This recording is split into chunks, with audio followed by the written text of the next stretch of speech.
Olá, boa tarde. Começa mais uma edição do Gazeta Entrevista. Nesse primeiro bloco, a gente conversa com o presidente do Diretório Estadual do PSL, senhor Pedro Valério. Senhor Pedro, muito obrigado pelo senhor ter aceitado o nosso convite. Prazer recebê-lo aqui no Gazeta Entrevista. O PSL... É tudo meu. O PSL tomou algumas decisões importantes aí nos bastidores da política. Uma delas foi a tentativa de impedir. Acho que talvez essa seja a ação mais importante do partido recentemente, que foi tentar impedir a diplomação do deputado eleito Manuel Marcos. O que foi que aconteceu efetivamente e quais vão ser as estratégias do partido para tentar reverter essa decisão da Justiça, que diplomou o deputado? O partido inicialmente entrou com a ação de investigação judicial, a tal da AIGE, né? E o tribunal aqui, inclusive numa outra ação semelhante do Ministério Público, deu a liminar impedindo a diplomação dele, né? Correto. Mas aí a ministra Rosa Weber entendeu o contrário, derrubou a liminar e ele foi diplomado. Mas o mérito da ação não foi julgado. Não foi julgado. Então, e agora? Agora nós vamos aguardar o julgamento aqui do mérito, né? E dependendo dos resultados, a gente vai acompanhar o processo e levá-lo até o TSE, se necessário for. Isso na expectativa de que, uma vez Manuel Marcos não assumindo, quem seria beneficiado seria Tião Bocalhon, é isso? Com certeza. Uma das coisas ruins do sistema político anterior é justamente essa questão da coligação proporcional, que fazia essas discrepâncias, onde um deputado como o candidato Bocalhon teve quase 22 mil votos, e aí perde a eleição e entra um com 7 mil votos. Se você for ver a correlação, a representatividade de um candidato que se elege com 3 vezes menos votos que um que deixou de entrar, fica uma coisa esdrúxula. Isso tinha que acabar, felizmente acabou, esperamos a próxima eleição não tenhamos mais que conviver com isso, né? Essa polêmica não é nova, né? Não. Agora, se eu disser para o senhor que pessoas ligadas à própria Corte Eleitoral aqui acham muito difícil dessa empreitada do PSL regional dar certo, o que o senhor teria a dizer? Olha, nós tivemos as informações de desvio de fundo partidário, do Fundo Especial de Financiamento de Campanha, que é um dinheiro público que deveria ser usado para financiar as campanhas de forma honesta, e que esse recurso foi desviado, foi malversado, foi aplicado de forma fraudulenta. 1,5 milhão, né? Exatamente, na captação de sufrágio, né, dos votos das pessoas de forma ilícita.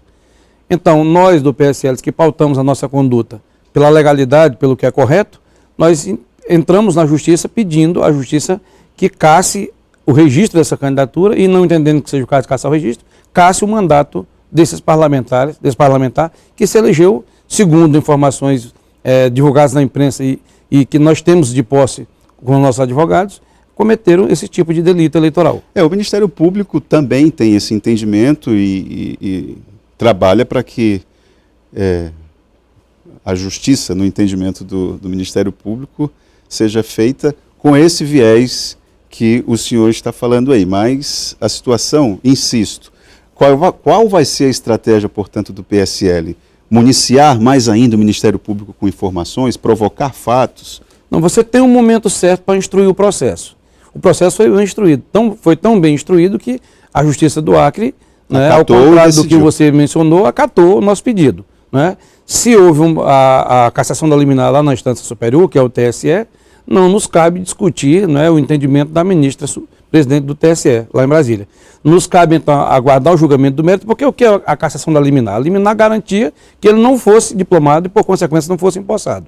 Essa liminar foi cassada, então ele já foi diplomado e, naturalmente, será empossado. Mas a ação principal corre.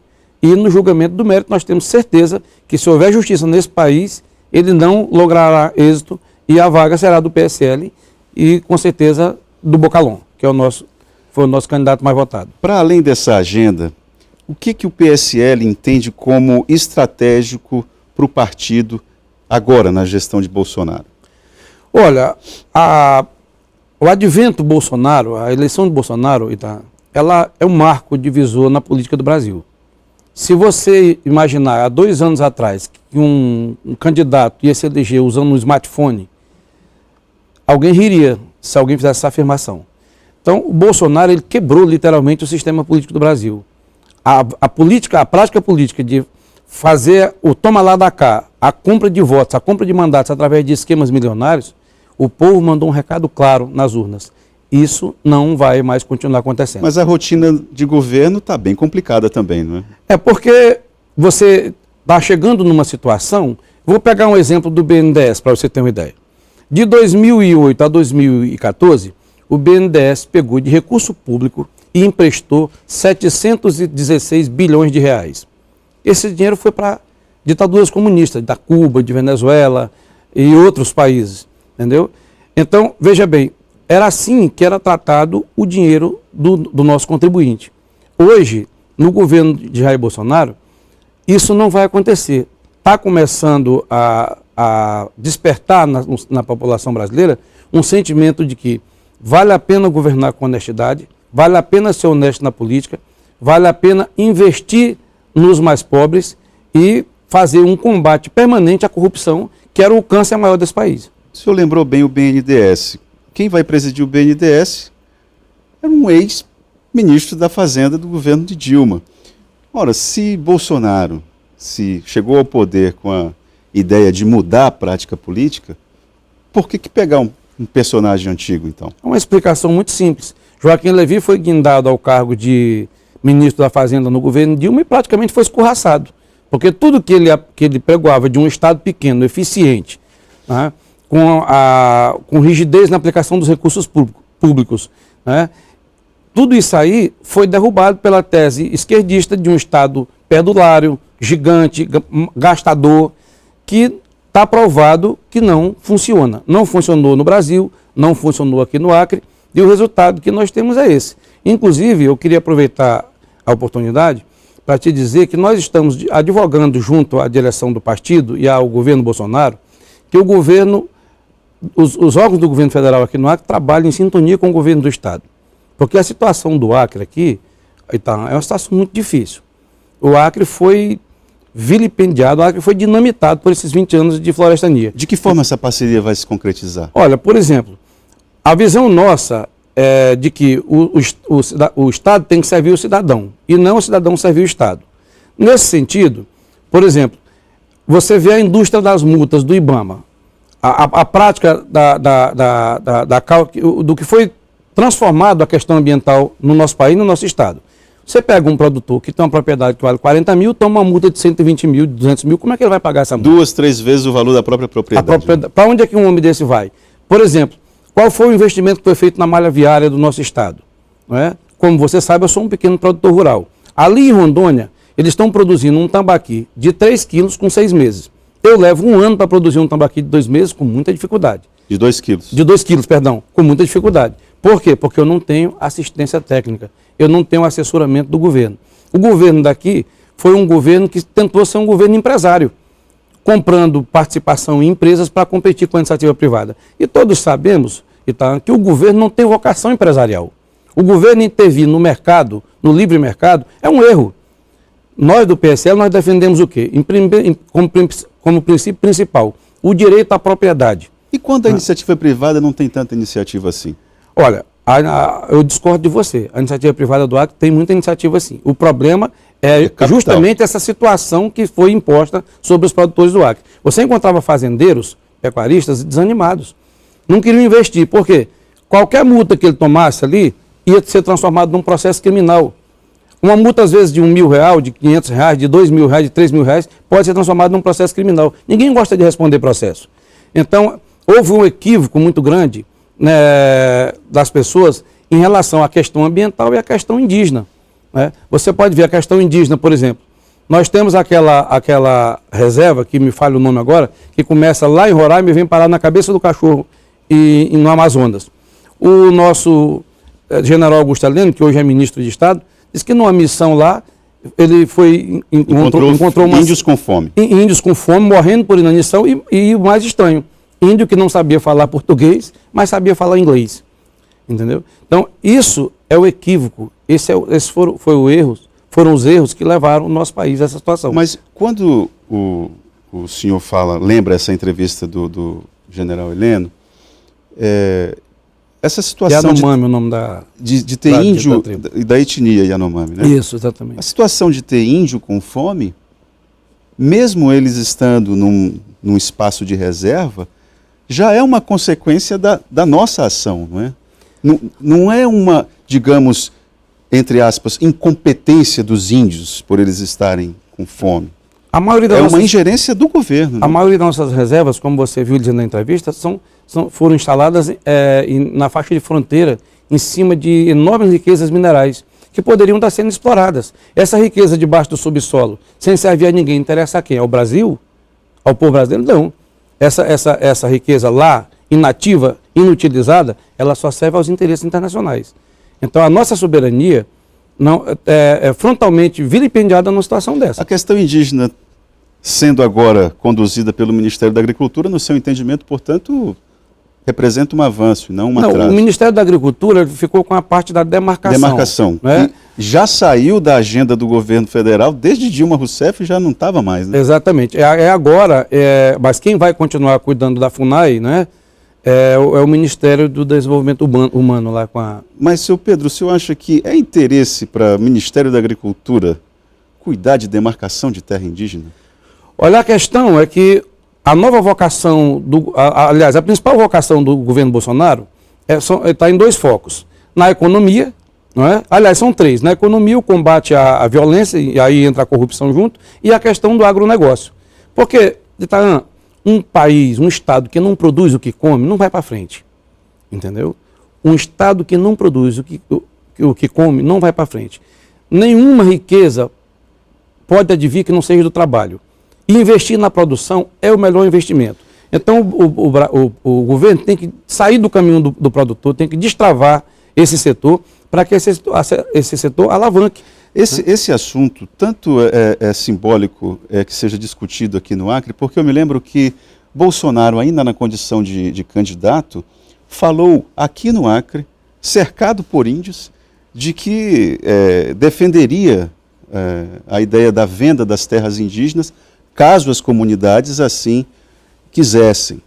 Não, o que ele disse é que o índio tem que ser um cidadão livre como eu e você. Mas ele não? Não, ele é em aspas, né? Porque na situação em que ele é subjugado, ele não tem alternativa. Então, o que o governo Bolsonaro quer é que o índio efetivamente se torne um cidadão comum, como todos nós. Ou seja, que ele possa atuar na sua terra, explorar as riquezas minerais, vender para quem ele quiser. E se ele não quiser a terra, ele vende, vai tentar a sorte no outro canto. Se ele quiser tentar uma faculdade, se ele quiser tentar montar uma empresa, o índio é um cidadão, é um filho de Deus, é um ser humano igual a nós. Então, ele tem que ter todo o direito de escolher o seu próprio caminho. E não ser subjugado a essa situação de viver na selva morrendo por inanição. Porque a ausência do Estado e as ingerências na gestão, elas são de certa forma compartilhadas com todos, índios ou não, né? Então, essa situação assim de dizer que o índio é um desgraçado na terra indígena e passa a impressão de que nós aqui na cidade estamos muito bem obrigados, e não é bem assim, né? Então, a ausência do Estado, ela é compartilhada, parece que ela é socializada. Eu nasci no Seringal Ceci, lá nas cabeceiras do Rio Muru. Eu vivi a minha vida até os meus 16 anos no Seringal. Você não tem ideia do que é viver num seringal. A vida num seringal é uma vida literalmente miserável. As pessoas que vivem no seringal, elas não têm... Primeiro, quando passa de 60 anos é uma sorte. E elas vivem uma vida efetivamente miserável. Eu diria até para você, muitíssimo abaixo da linha da miséria. Os nossos seringais são um ramo de negócio que faliu há muito tempo. Não tem uma alternativa hoje. Desculpe, isso foi na década de 60, 70? Até 77. 77. Foi. Realmente, quando eu saí... a borracha nessa época realmente já estava... Mas o problema não é só a questão da borracha, é porque você não tem as alternativas de você crescer na vida. Ou você sai de lá, como eu fiz para tentar a sorte longe de lá, ou você vai ser condenado à morte ali na faixa dos 60 anos e vai morrer na mais absoluta miséria. Seu Pedro, para nós concluirmos a nossa conversa, que o nosso tempo já está esgotando, o senhor poderia detalhar um pouquinho mais como é que vai ser essa parceria aí em relação a cargos federais aqui em parceria com o governo do Estado? Como é que isso vai ser na prática mesmo? Olha, nós entendemos que esses cargos federais do governo federal aqui no Acre devem ser ocupados e indicados pelo PSL. Afinal, nós somos do partido do presidente. Vai ter briga boa, vai. então. Né? E a gente está sabendo que tem deputados e senadores correndo atrás. É estranho, porque se você for ver o salário, por exemplo, o superintendente do INCRA ou do IBAMA ganha menos do que o motorista. O salário é muito pequeno. Então, assim, eu não quero acusar ninguém de estar com má fé, mas se alguém pensa em colocar um afiliado político num órgão federal para fazer algum tipo de esquema para garantir votos ou garantir eleição, está no caminho errado. Porque no governo Bolsonaro não existe espaço para corrupção. Eu queria aproveitar o espaço que nós estamos sendo assistidos no estado inteiro e dizer para você que o PSL vai viver uma nova fase. Nós vamos agora implantar os diretórios nos municípios. Nós temos 52 deputados federais e nós queremos dar vida orgânica ao partido. Nos 22 municípios? Nos 22 municípios. Então, todo cidadão de bem que mora no interior, que quer participar do PSL, do partido do nosso presidente Bolsonaro, nós vamos estar fundando os diretórios nos municípios, vamos estar... A partir de quando, seu Pedro? Já nomeamos o de Rio Branco e estamos em construção dos outros agora imediatamente, para anteontem. Nós queremos até o final do mês de janeiro estar com pelo menos a metade dos diretórios constituídos e até o final de março todos os diretórios constituídos, para que a gente faça as eleições, né, dos diretórios, que venha fazer a convenção estadual para ser eleita a nossa diretoria através de eleição do sistema democrático, que é isso que a gente prega, né? Bom, então assim, então essa é uma novidade bacana. O partido quer se consolidar como uma força política. Com certeza. E vai abrir diretórios municipais em todos os 22 municípios. Já tem pelo menos uma data, por exemplo, para Cruzeiro do Sul? Nós vamos para Cruzeiro do Sul no início de fevereiro. Já está definido. Já temos os nomes das pessoas que vão dirigir o partido lá e vamos no início de fevereiro. O PSL é uma alternativa de poder hoje no estado do Acre, Itaã. A candidatura do Coronel Ulisses a governador do estado, ela não teve tempo e nem condições de ser avaliada pelo eleitor, porque existia uma asfixia muito grande no eleitorado querendo tirar o PT de qualquer maneira. Então, diante daquela agonia, eu nunca vi ninguém em plena agonia raciocinar normal, raciocinar como se deve. Então, a população não teve oportunidade de analisar a candidatura do Coronel Ulisses como poderia ter analisado. Mas agora o nome dele está aí, é o nosso nome para prefeito de Rio Branco, né? Já estamos colocando o nome dele já com bastante antecedência para apreciação do eleitorado e ele jamais será imposto como candidato a prefeito, não é essa a nossa filosofia de atuação, mas o nome dele é o nome que está posto para análise da população. O ex-presidente e acreditamos que daqui para lá ele será muito bem avaliado. O ex-presidente da Assembleia foi convidado para fazer parte do PSL? O ex-deputado Neamorim? Nem Amorim? Não, nunca, jamais. Nunca tivemos nenhum tipo de contato com ele nesse sentido. Há possibilidade, não? Olha, toda pessoa que quiser se filiar ao PSL, dependendo da situação, nós vamos fazer uma avaliação da Comissão Executiva para ver a viabilidade, né? Agora, pessoas que tenham algum lastro, com algum passado envolvido com corrupção, não. Isso aí jamais. Obrigado pela sua participação aqui no Gazeta Entrevista. Obrigado, eu que agradeço. Uma boa tarde para todos. Gazeta Entrevista volta em instantes.